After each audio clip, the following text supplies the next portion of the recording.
Alphabet, the titan behind Google, is eyeing a massive $15 billion from the bond market.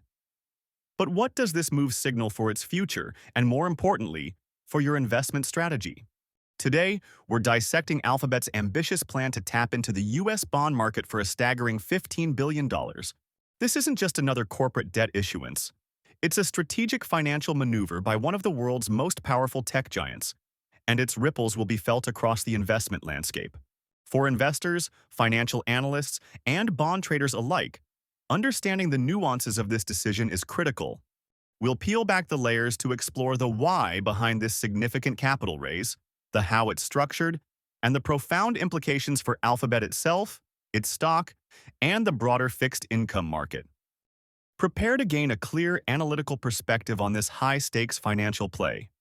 When a company as cash-rich as Alphabet, with its robust balance sheet and immense profitability, decides to raise $15 billion in debt, it immediately sparks a flurry of questions. After all, Alphabet typically generates tens of billions in free cash flow each year. So why would they add to their liabilities? The primary answer lies in the current economic climate and the compelling appeal of borrowing costs. Despite recent rate hikes, the interest rate environment, especially for a company with Alphabet's pristine credit rating, remains relatively attractive. Borrowing at these rates can be significantly cheaper than repatriating overseas cash, which might trigger hefty tax obligations, or using existing domestic cash reserves that could be deployed for other strategic uses. This isn't an act of desperation. It's a calculated financial arbitrage. Companies often find it more efficient to borrow cheaply in the domestic market rather than to bring back cash held in foreign subsidiaries, which is often done to defer or minimize tax liabilities. By issuing bonds, Alphabet gains access to a substantial pool of capital without disrupting its existing cash flow or incurring immediate tax hits on its international earnings. This is a common strategy among large multinationals, and Alphabet is simply playing the game smartly. A bond sale of this magnitude from a company of Alphabet's stature typically garners immense interest from institutional investors. These bonds are highly sought after because of Alphabet's exceptional credit profile. Standard & Poor's and Moody's, the leading credit rating agencies, consistently assign Alphabet top-tier ratings, usually in the AA or AA categories. This translates to incredibly low default risk, making Alphabet's bonds a safe haven for investors seeking stable returns. The $15 billion offering is generally structured in tranches, meaning different maturities and interest rates. For instance, we could see a mix of 3-year, 5-year, 10-year, and even 30-year bonds. Each tranche would carry a different yield, reflecting the time value of money and market expectations for future interest rates. Shorter-term bonds typically offer lower yields, while longer-term bonds compensate investors for increased interest rate risk and inflation expectations with higher yields. The pricing of these bonds is meticulously determined by lead underwriters who gauge market demand and compare Alphabet's offering against comparable corporate bonds and U.S. Treasuries. The yield spread, the difference in yield between Alphabet's bonds and government bonds of similar maturity, will be a key metric for bond traders and analysts to assess the attractiveness of the deal. A tight spread indicates strong market confidence and low perceived risk. So, Alphabet gets $15 billion. What's the plan? The official prospectus would detail the use of proceeds, and for a company like Alphabet, these typically fall into a few key areas. Firstly, general corporate purposes. This is a broad category that can include funding working capital, capital expenditures, think massive data centers, AI infrastructure, and operational expenses.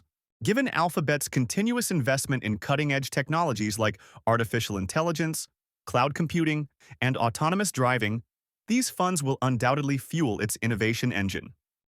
Secondly, mergers and acquisitions. Alphabet is no stranger to acquiring promising startups or even larger entities to bolster its ecosystem or enter new markets. A war chest of $15 billion provides ample flexibility for strategic acquisitions that can accelerate growth and consolidate market leadership. This could be particularly relevant in the AI space, where competition is fierce and smaller, innovative companies are constantly emerging. Finally, share repurchases. While not always the primary stated purpose, companies with strong cash flow and market capitalization often use borrowed funds to buy back their own stock.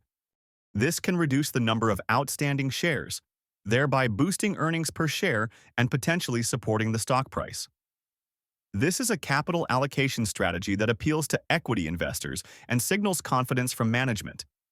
This bond issuance provides an efficient, low-cost way to fund such an initiative without depleting operating cash. While a bond issuance by a company like Alphabet generally signals strength and strategic foresight, it's not without its challenges or potential pitfalls, even if minor for such a stable entity. For bond investors, the primary concern is always interest rate risk.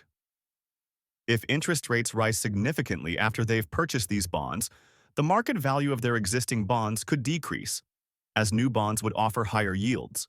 However, for a company with Alphabet's credit rating, the risk of default is virtually non-existent, making it a flight-to-quality asset in uncertain times. For financial analysts and equity investors, the key is to ensure that the capital is deployed effectively.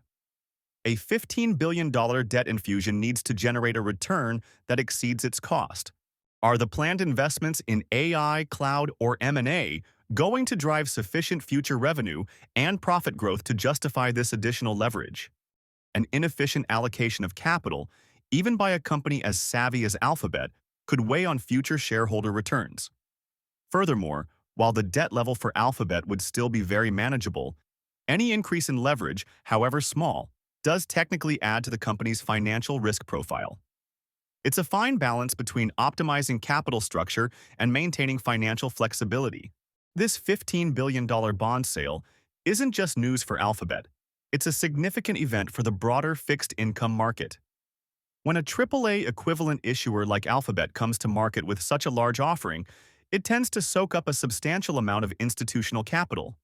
For bond traders, this means a fresh supply of highly liquid, high-quality corporate paper. The pricing of these bonds will set benchmarks for other corporate issuers in the near future. It also signifies the continued robust demand for investment-grade corporate debt, even amidst economic uncertainties. Investors are clearly looking for stability and yield, and Alphabet delivers on both fronts. This transaction underscores the enduring power of strong credit ratings and market confidence.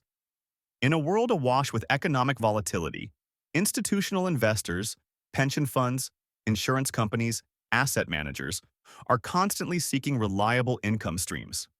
Alphabet's bonds fit that bill perfectly, offering a compelling blend of security and reasonable return, especially when compared to lower-yielding government securities.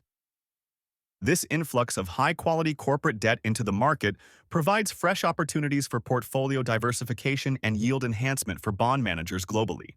Alphabet's $15 billion bond sale is a masterclass in corporate finance, leveraging favorable market conditions to secure capital for future growth and strategic initiatives. It's a clear signal of confidence from the tech giant in its long-term prospects and its ability to deploy capital efficiently. For investors, this offers a prime opportunity to participate in the financial stability of one of the world's most dominant companies, albeit through debt rather than equity. Don't miss our next deep dive into the financial maneuvers shaping tomorrow's markets.